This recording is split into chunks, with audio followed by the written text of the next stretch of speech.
There is shocking new evidence tonight that our nation's temporary worker visa program is woefully mismanaged.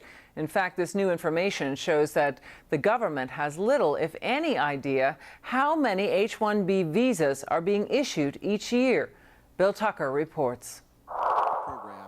Attorney John Mayano had a simple request. He wanted to know how many H-1B visas were issued in the years 2004-2005.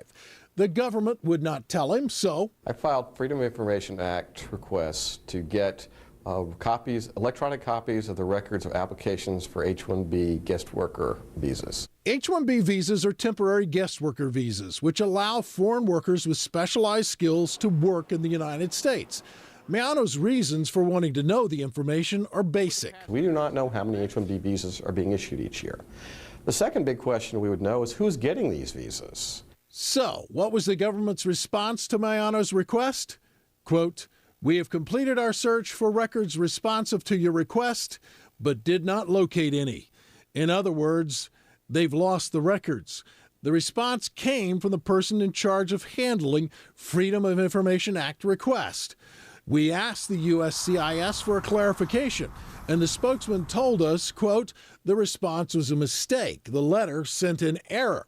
The mistake came to their attention after Lou Dobbs tonight brought it to their attention." The agency tells us that the information Mayano is looking for would be available for an additional fee of roughly $4,500 to $5,000.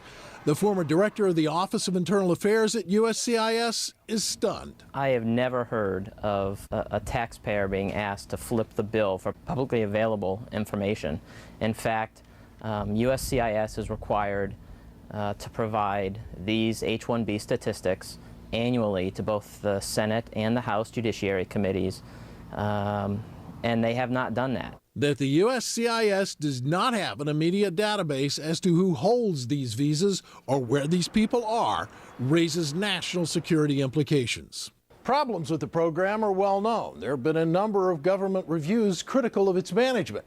Yet the Senate, instead of fixing the problems, stands ready to double the size of the H-1B program, and in its so-called immigration reform bill, it will add additional guest worker programs for USCIS to administer. Bill Tucker, CNN, New York.